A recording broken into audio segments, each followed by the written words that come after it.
Le déballage des scandales de corruption visant le Maroc se poursuit, il semble parti pour ne pas s'arrêter de sitôt. Mais avant cela, on va parler du conflit interne où là aussi c'est en ébullition.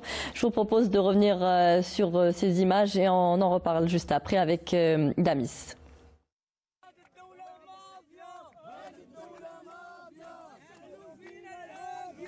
Des manifestations, des sit-ins et des grèves. Voilà à quoi ressemble le quotidien amer du peuple marocain qui vit sous le seuil de pauvreté, criant haut et fort sa détresse à qui veut l'entendre. Une dégradation du niveau de vie induite, selon les experts en économie, par la politique défaillante du Merzen, à l'origine d'une insoutenable dépendance alimentaire et de la précarité du marché du travail, au moment où près de 80% de la population active travaille dans les secteurs informels et vivote de petits boulots pour se nourrir. فلفل ب 1000 فرانك، كورجيت 360، ماطيشه ب 300، البصله 160، انت فين هاد العذاب؟ واش ذبحونا حنايا وكناكلوا السردي ب 300؟ ها بلاد فلاحيه وكناكلوا بحال هاد العافيه، حشومه كاع، نتوما قتلونا وهنيو راسكم كاع، علاش دايرين هاد العذاب؟ هذه بلاد هاد المرا دابا عندها 70 عام باغا تبيع الميكا في السوق. لا سكنه فين غالينا صاحبي فين؟ السبب ديال الغلا. هو الغلا صاحبي، اللوبيا 600 ريال. قرعه 300 ريال، ما عطيتها 240 ريال. ما فاش خدام، شحال كيربح هذا السيد كاع؟ 100 درهم 3000، اش بغا دير ليه؟ اللي عنده 5 الوليدات اش بغا يوكلهم؟ واش انا غادا نقول لك حل لي الحدود وخليني نحرق؟ واش انا دري صغير الله يرضي عليك يا ولدي؟ واش انا دري صغير غادا نقول لك حل لي الحدود وخليني نمشي نبني مستقبلي في اوروبا؟ انا راه شارفه، انا راه كبيره. وقاتلنا الجوع، قاتلنا الجوع، لا مزيين لا معيشه زينه، وطحلوا لنا الحدود والله ما نوقفوا بالرب ونباتوا معكم دقيقه في هذا المغرب، عيشوا في هذه الامه، اخ النوس وانتم اصحابك، بارك عليكم عيشوا حنا نخويكم هذه البلاد كاع. Une pauvreté galopante qui caractérise désormais le peuple marocain, conséquence directe du capitalisme de connivence qui s'est installé depuis les années 60 du siècle dernier au Maroc, où les élites locales ont toujours prospéré dans le giron du Merzen, lequel s'appuie sur elle pour asseoir son autorité, ce qui a propagé la corruption et accablé l'économie du pays. On se retrouve sur le plateau. Je vous présente ce soir nos invités que nous avons pour cette deuxième thématique. Kamel Mensari, bonsoir. Bonsoir. Vous êtes consultant de Canal Alger et aussi directeur de publication au journal Le Jeune Indépendant. Merci d'être avec nous sur ce plateau. Et on a avec nous par Skype de Belgique, Monsieur Belal Kanti, bonsoir. Bonsoir et merci pour l'invitation. Merci à vous d'avoir répondu à notre invitation. Vous êtes politologue. Merci donc d'être ce soir parmi nous pour répondre à nos questions. Vous avez vu avec nous ce premier sujet sur le front interne qui reste en ébullition au Maroc. Plusieurs appels à des manifestations sont d'ailleurs lancés pour la semaine prochaine pour dénoncer la cherté de la vie. Aujourd'hui, cela reste une situation très tendue, Monsieur Belal Kanti. Oui, tout à fait. Je pense que la vie sociale et politique au Maroc est rythmée par ces manifestations qui sont répétitives et qui prennent tout prétexte pour éclater ici et là. Le Maroc, comme chacun le sait, est très endetté, une dette extérieure et intérieure galopante, dépassant des niveaux très alarmants. Le secteur social est en ébullition, la démographie n'est pas maîtrisée et tout cela en fait existe sous fond d'une situation politique caractérisée par un régime totalitaire, j'ose le dire, vu les pratiques de Pegasus constatées par les experts et qui visent des milliers de personnes. En tout cas, la rue marocaine, comme je le pense, prend tout prétexte pour sortir et exprimer leur ras-le-bol concernant la situation. Que ce soit contre la normalisation avec l'entité sioniste, que ce soit contre la cherté de la vie, l'augmentation des prix des premières nécessités, Aujourd'hui, par exemple, un produit comme l'essence, c'est pratiquement $2. C'est carrément hors de la portée, y compris de la classe moyenne, n'en parlons pas de la classe pauvre. Et effectivement, c'est une situation très très difficile pour les citoyens marocains. Alors aujourd'hui, Kamel Moussari, on l'a vu, des manifestations répétitives, comme vient de le confirmer Monsieur Belal Khanti, répression, pays endetté, secteur social en ébullition. Et on a l'impression qu'il n'y a pas de réponse derrière, ou est-ce que le Marzane aujourd'hui est occupé ailleurs? On va en parler justement. Mais sur le plan social, cela reste très tendu quand même. Justement, c'est la revendication, c'est ce qui a poussé la CDT, la Confédération démocratique du travail marocaine, à appeler pour le 19 à des marches à travers le pays, à des manifestations et même des piquets de grève et des grèves sur tout le territoire marocain. Certes, la raison pour laquelle cet appel s'est fait est que le syndicat s'est rendu compte, la Confédération s'est rendu compte que le gouvernement marocain s'entête à poursuivre sa même politique sociale et en ignorant les revendications populaires, c'est-à-dire ne pas trouver ce qu'on reproche, ce que le syndicat et la Confédération reproche au gouvernement, de ne pas chercher des solutions qui réduisent la tendance inflationniste, qui réduisent la tension qui pèse sur les citoyens, notamment à tous les niveaux, et en même temps qui mettent en péril le pouvoir d'achat qui se rétrécit davantage chaque fois. Et bien évidemment, c'est que le gouvernement, que la Confédération reproche aussi au gouvernement surtout de ne pas trouver un terrain d'entente ou de dialogue avec les syndicats. C'est-à-dire sourde oreille oui, il fait la sourde oreille. C'est ce qu'on reproche aussi. C'est-à-dire qu'il y a un gouvernement qui continue à ignorer les revendications populaires, qui continue à ne pas trouver de solutions parce qu'il ne les a pas en réalité, parce que pour trouver des solutions, il faut de l'argent. Et en plus de ça, il y a un marché de travail qui s'accentue. Oui. Le chômage au Maroc, il y a presque 1 million. Il y a 1 million de débouchés chaque année qui sont produits par les universités, qui sortent et qui ne trouvent pas de travail et qui pointent au chômage. Donc toute cette situation exacerbe la tension sociale et fait en sorte à ce que le Maroc reste candidat à ces tensions et à ces manifestations et à ces troubles au niveau social. Donc c'est non seulement ça, quand on parle du côté manifestation et réaction des pans entiers de la société marocaine, notamment face à l'inflation. Le prix du carburant a triplé. Il y a on sait qui détient derrière aussi la maîtrise des prix du carburant, ce qu'on a toujours reproché. Bien évidemment. Donc il y a aussi des oligarques qui sont en train de contrôler le marché du carburant. Il y a aussi des oligarques qui contrôlent... Dans le gouvernement, en plus. Absolument. Oui. Il y a aussi des oligarques qui contrôlent le marché, les banques. Donc ils refusent de fournir des aides ou bien des crédits aux entreprises en difficulté. Donc ça reste tout un scénario, toute une réalité qui pèse sur le citoyen lambda au Maroc, et ça, c'est ce qui accentue un petit peu la rupture entre la rue et les autorités ou le pouvoir au Maroc. Est-ce qu'on peut parler d'une fracture aujourd'hui, M. Belal Khanti, entre la population marocaine et les autorités marocaines? Comme l'expliquait M. Kamel Moussari, il y a cette sourde oreille, il n'y a pas cette écoute derrière que la population attend aujourd'hui. Madame, la fracture, elle est depuis la naissance de ce régime qui a été fondé fondamentalement par Lyautey. Lyautey avait dit une phrase restée célèbre: nous choisissons Youssef parce que c'est une page blanche sur laquelle nous pourrons écrire tout ce que nous voudrions. Youssef étant le grand-père de Hassan II, le père de Mohamed V. Et ce Marzane-là, dès le départ, il avait montré quelque part son mépris vis-à-vis du peuple marocain, qui, rappelons-le, c'est pas un seul peuple, sont plusieurs peuples. Vous avez les Rifins qui ne se comprennent pas avec les soucis au sud. Les gens de l'Est sont complètement algériens et s'ils vivent au rythme du rail et de l'accent algérien. Les gens de Kala et de Abda sont une autre population. D'ailleurs, les Sahraouis, quand ils parlent des Marocains, traditionnellement, ils les appellent tous les Chlouh, parce que les voisins immédiats géographiquement des Sahraouis sont les Chlouh.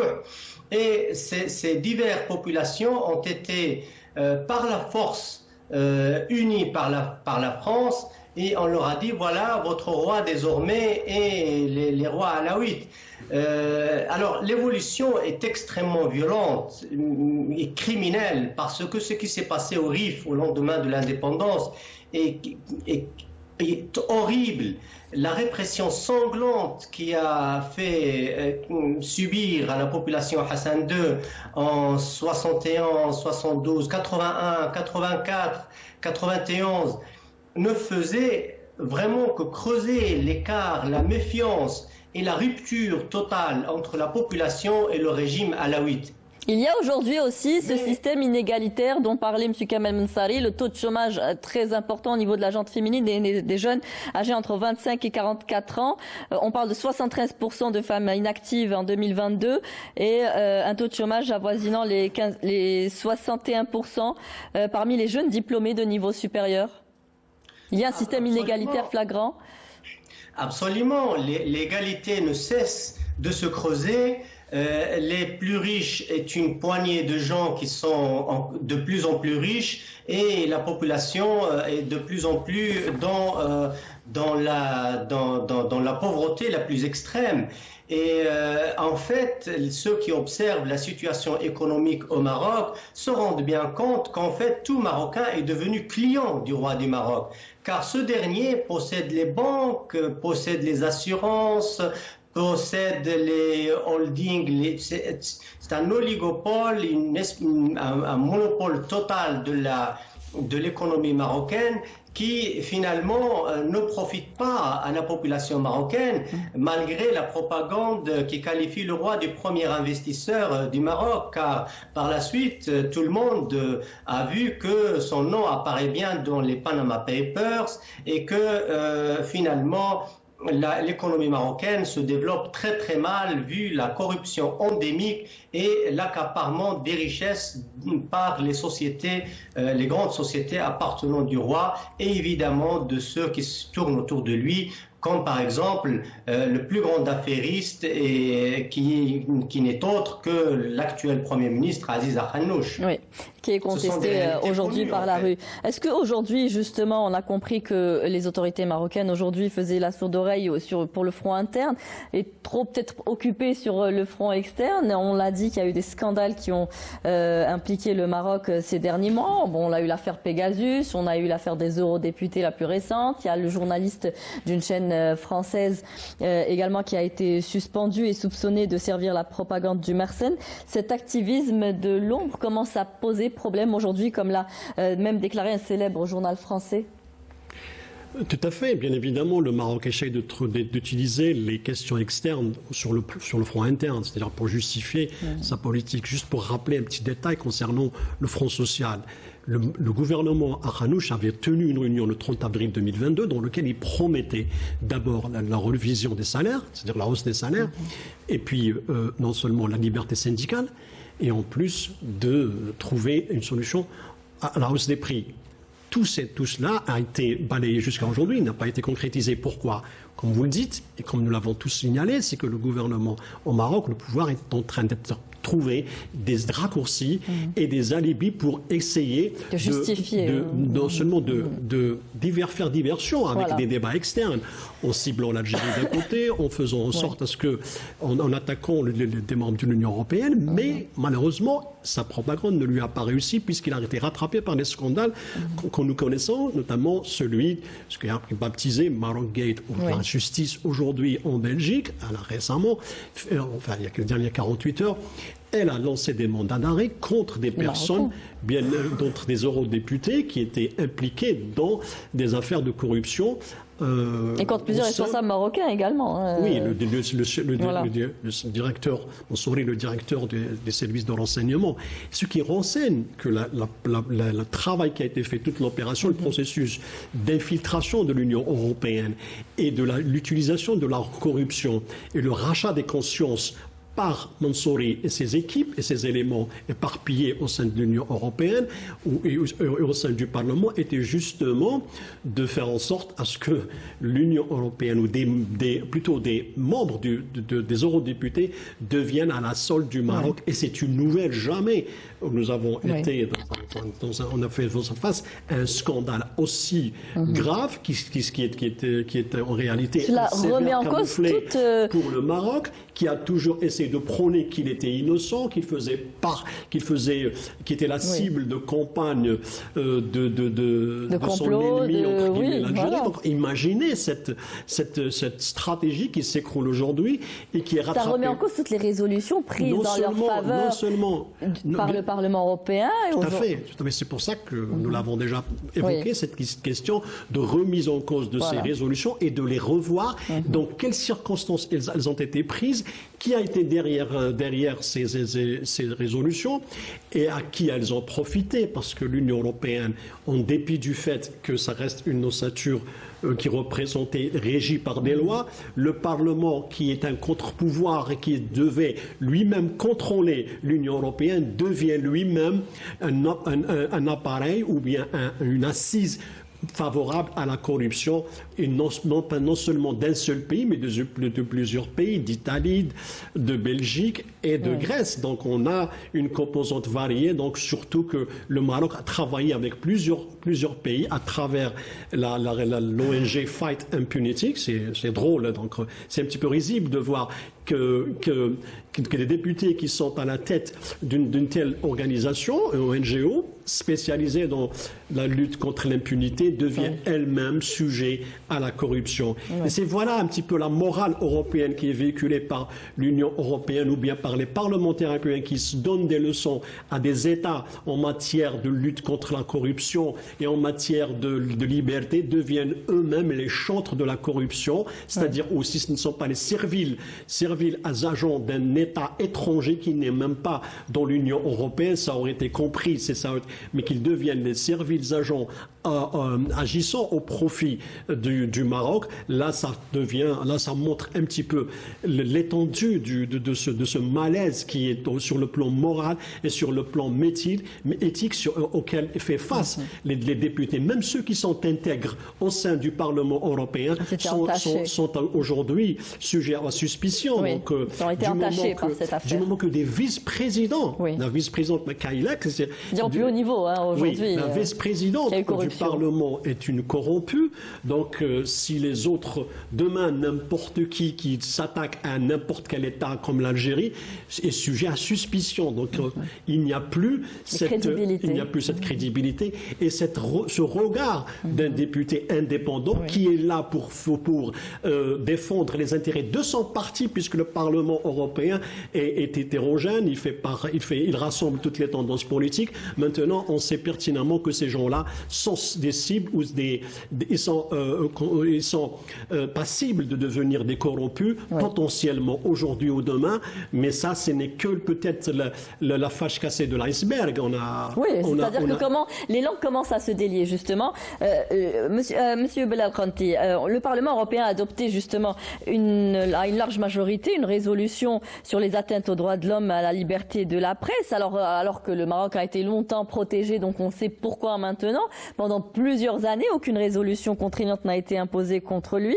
Est-ce qu'aujourd'hui, on peut dire que la parole a fini par se libérer et que le Marzen perd un peu ses appuis ? Oui, il y avait une autre résolution avant celle-ci concernant les migrations illégales, ce lâchage criminel qu'a commis le Marzen en lançant des mineurs trompés par les autorités marocaines et qui avait fait un grand émoi au sein de l'Espagne et qui a considéré cela comme une invasion, parce qu'ils ont été vraiment surpris par la quantité de mineurs qui ont été poussés par les autorités marocaines vers le territoire espagnol. Et en son temps, le Parlement européen à condamner la pratique marocaine.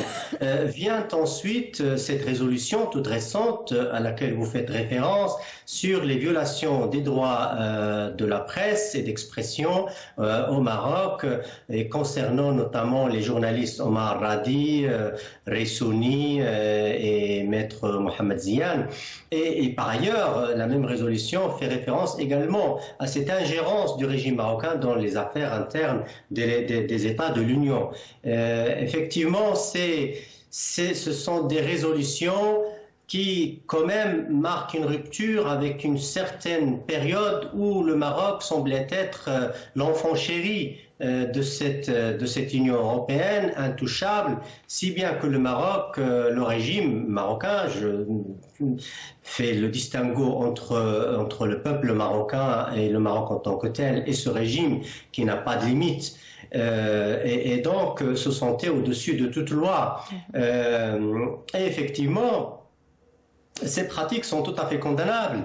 Ce qui vient d'être commis par le Maroc et révélé par la justice belge est tout à fait condamnable et conduit de plus en plus vers une relation tumultueuse et complexe entre les deux ensembles.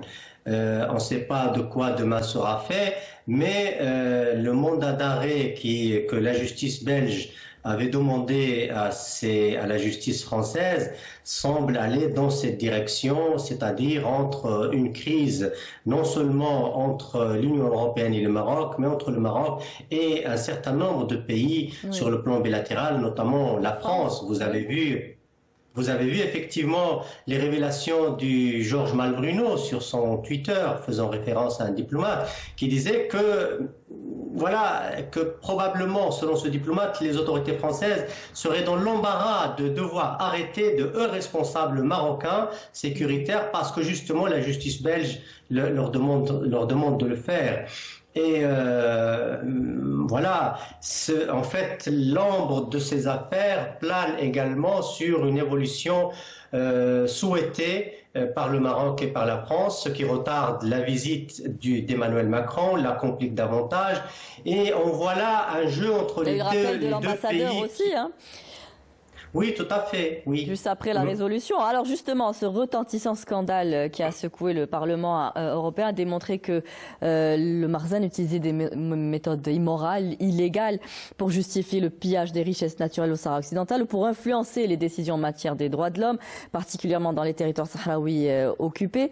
Aujourd'hui, on a compris que tout risquait d'être remis en cause. Mais est-ce que justement, il perd ses appuis derrière et que la parole se libère enfin sur ces pratiques douteuses?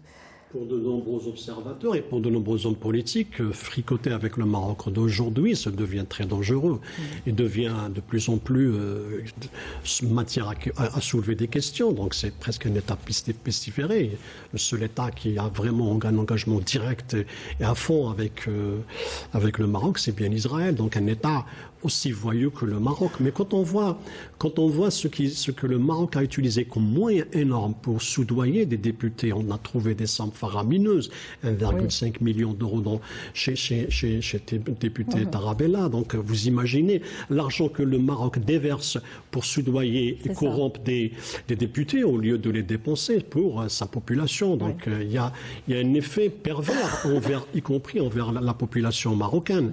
Donc on a de l'argent pour soudoyer des députés, mais on n'a pas d'argent pour répondre aux besoins des entreprises qui sont en difficulté. Risquent encore d'envenimer la situation sur le front interne. Non seulement nous sommes au début de l'enquête, certes il y a des gens qui sont été ciblés, donc on a 5 noms aujourd'hui, plus le directeur du renseignement marocain et les éléments qui se trouvent en France. C'est pour ça que le parquet de Bruxelles a demandé à la France de lui livrer une liste de personnes qui sont accusés d'avoir joué soit d'intermédiaires ou d'avoir eux-mêmes participé directement à l'opération de corruption des députés. Donc, et en plus, l'enquête est certes un état préliminaire.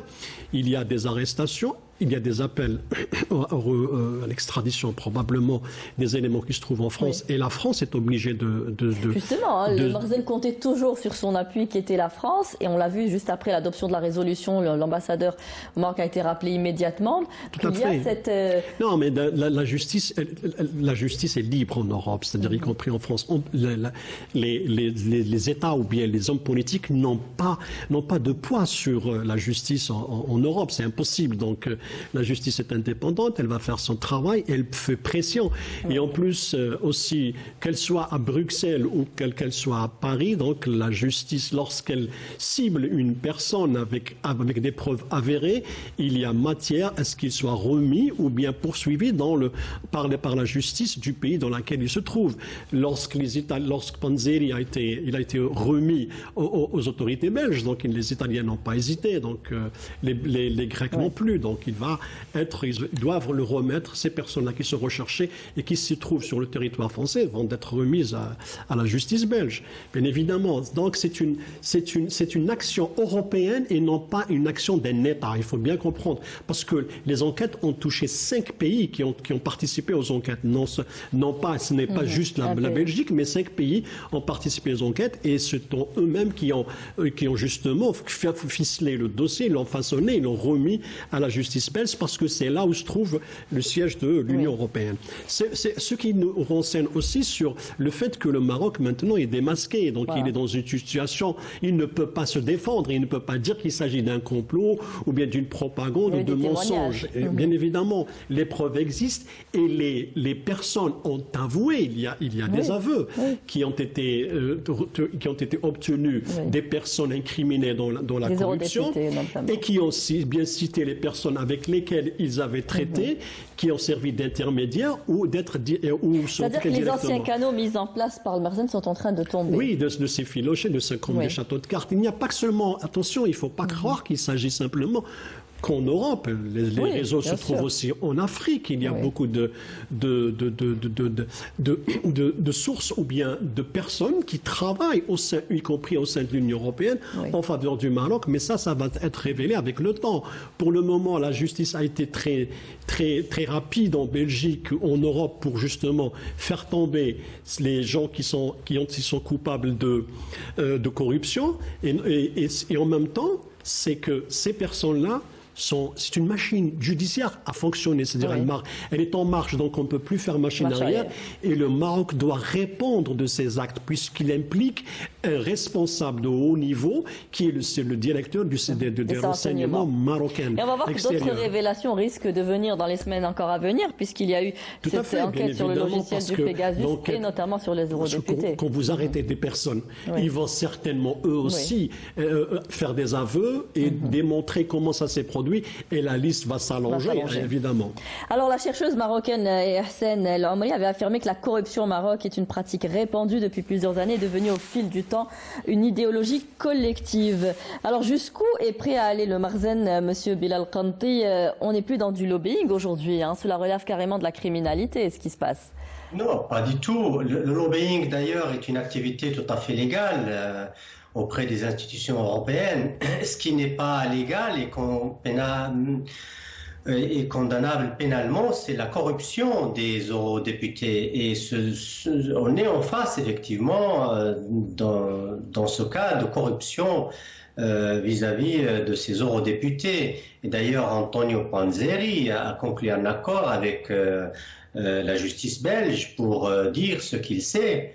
Ce qui a probablement conduit à l'arrestation toute récente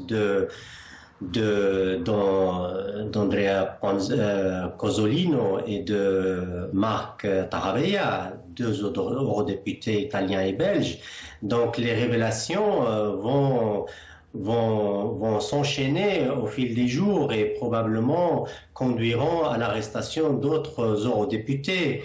J'ai à l'esprit des eurodéputés qui ne le sont plus, mais à l'époque qui agissaient d'une façon extrêmement bizarre et tout à fait condamnable. Je pense par exemple à Patricia Lalonde, une eurodéputée française qui avait pondu un rapport complètement biaisé et complètement partial pour quelque part donner une couverture morale à la Commission européenne et au Conseil pour contourner l'arrêt de justice européenne et faire extension aux accords avec le Maroc sur le Sahara occidental. Il y a aussi d'autres eurodéputés qui s'activaient sans gêne et d'une façon très ouverte en faveur du régime marocain, dont l'un d'entre eux se présentait carrément tout le temps dans les couloirs du Parlement européen en se disant être l'envoyé particulier du roi Mohamed VI. Et tout ce lobbying visait particulièrement à enterrer la cause sahraoui. Chris Coleman l'avait révélé clairement. Les Marocains, les diplomates marocains exprimaient à leurs supérieurs, Yassine Mansouri en l'occurrence, leur crainte vis-à-vis de la question sahraoui et sa présence au sein des institutions européennes. Ils avaient peur du rapport sur les droits de l'homme de l'eurodéputé britannique Charles Tannock. Ils avaient peur de ceci, de cela. Et dans leur correspondance, il apparaissait clairement depuis longtemps, depuis 2012, le nom d'Antonio Panzeri, par exemple. Pardon ? Est-ce que la peur a changé de camp aujourd'hui ? Oui, tout à fait. Alors aujourd'hui, franchement, le régime marocain franchement vit une crise totale. J'en veux pour témoin cette volonté de vouloir mobiliser la population marocaine autour du thème « Votre pays est encerclé, votre pays encourt les risques les plus graves ». Et fort heureusement qu'au lieu d'une mobilisation sur ce thème, on voit que la population marocaine se prépare pour plutôt se mobiliser et manifester contre la vie misérable dans laquelle elle vit. Et oui. Je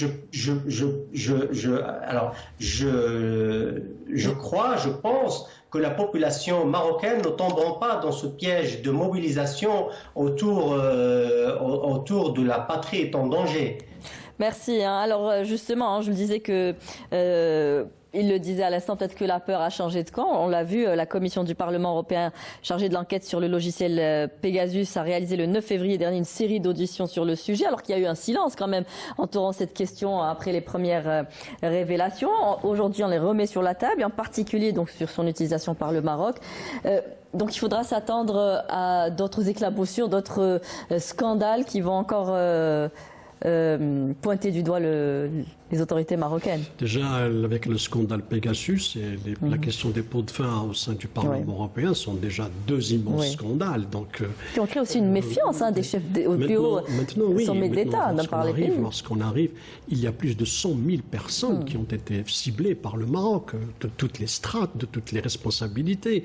Même le président Macron a été ciblé. Donc vous imaginez un petit peu l'ampleur du scandale et l'ampleur de l'opération. C'est-à-dire que le Maroc s'est accordé une certaine impunité d'agir même contre les chefs d'État qui ont une sorte d'impunité. Donc on ne peut pas aller au-delà d'une certaine limite, mais pour chez les Marocains, l'éthique et l'éthique ou bien la morale n'existent pas dans ce genre de domaine. C'est justement pourquoi, pour arriver à soudoyer, à faire du chantage aux responsables, que ça a été le cas pour le Premier ministre espagnol. C'est ainsi que fonctionne le Maroc.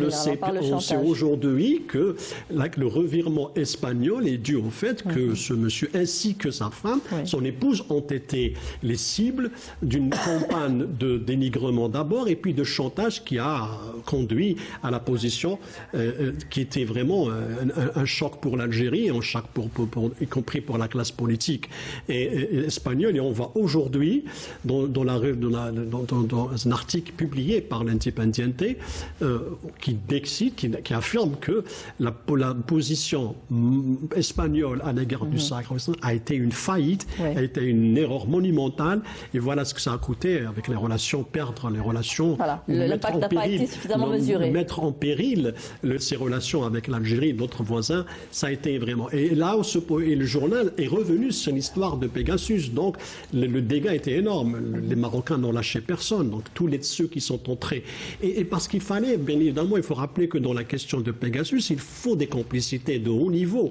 Ce n'est pas un programme qu'on met ou des liens qu'on met dans des téléphones, mais on a atterri, on est arrivé. C'était ciblé. Non, on est arrivé à atteindre les IMS, qui sont les numéros d'identification des puces, qui ne sont pas accessibles au commun des mortels. Il faut vraiment être à l'intérieur de la base de données des providers ou des sociétés de téléphonie mobile. Il ne faut pas oublier que Maroc Télécom, elle a des actions dans plusieurs opérateurs au Tchad, au Niger et en Afrique. Donc l'accès à ces données est facile puisqu'il a les clés, il a le moyen de le faire. C'est pour ça qu'on arrive. Ce n'est pas pour les gens croient qu'il s'agit d'un lien qui a été ouvert par l'utilisateur de téléphone. Non, on est arrivé jusqu'à la puce. Donc c'est plus grave encore. Donc la liberté individuelle a été violée. Elle a été violée.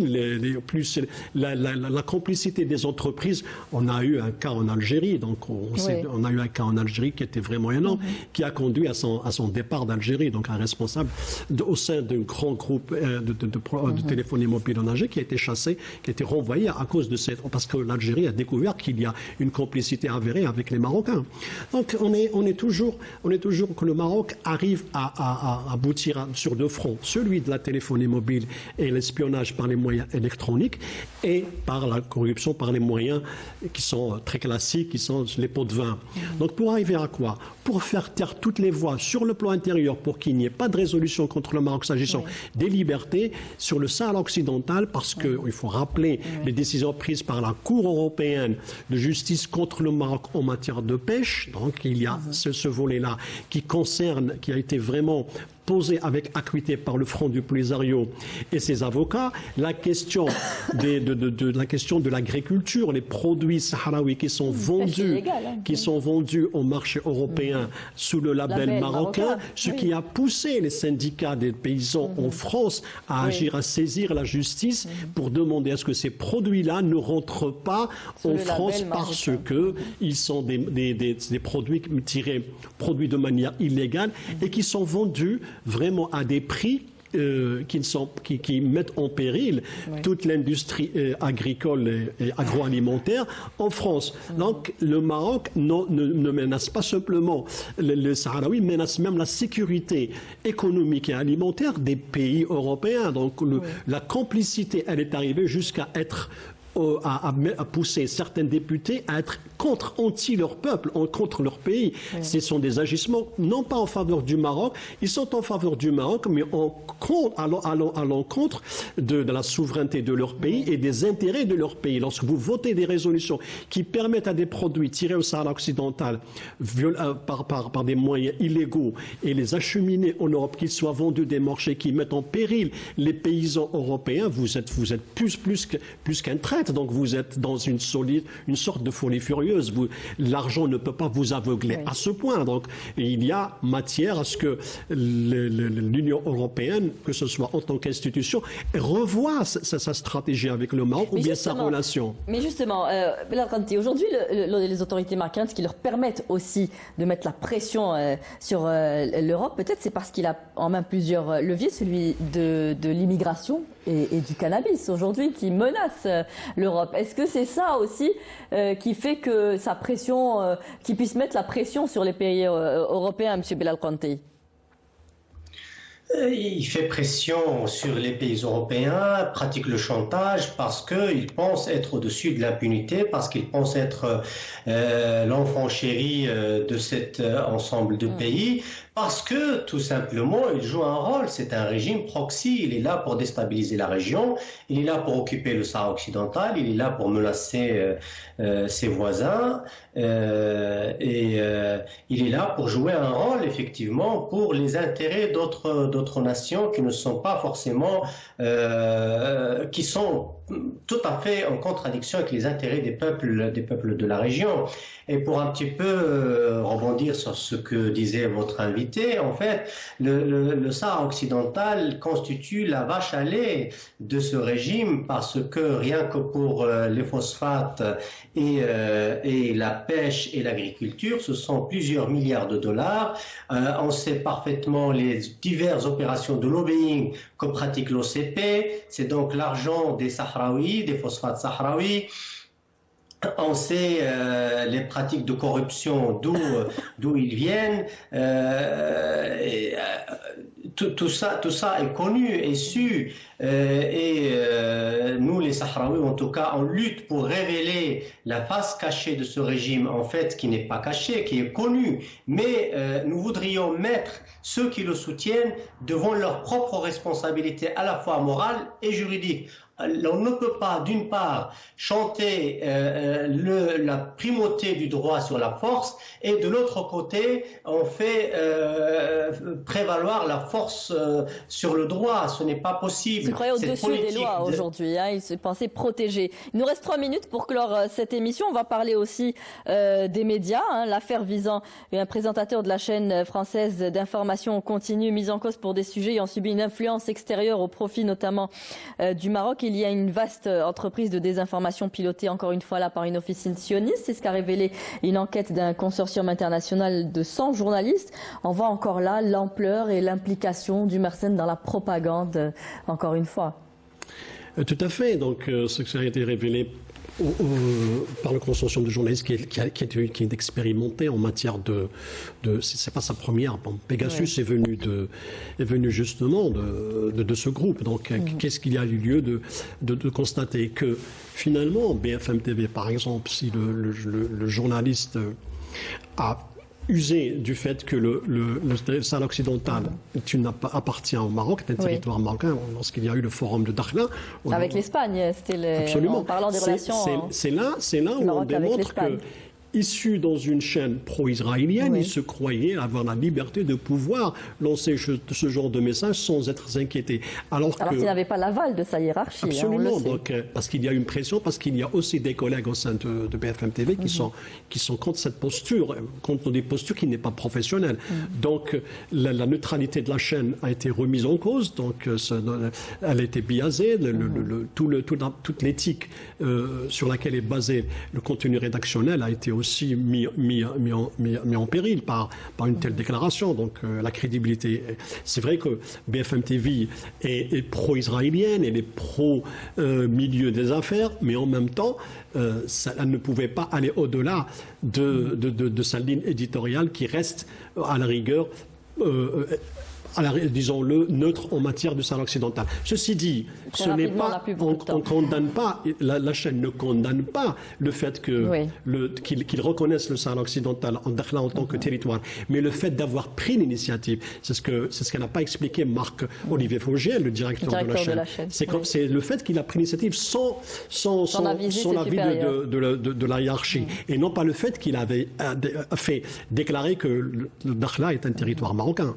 Mais cela dévoile encore une fois donc jusqu'où peut aller aujourd'hui le Mersenne pour justifier toutes ces pratiques illégales dans le Sahara occidental. Le dernier mot de fin justement sur cette affaire avec vous, Monsieur Belal Kanti, en quelques secondes, s'il vous plaît.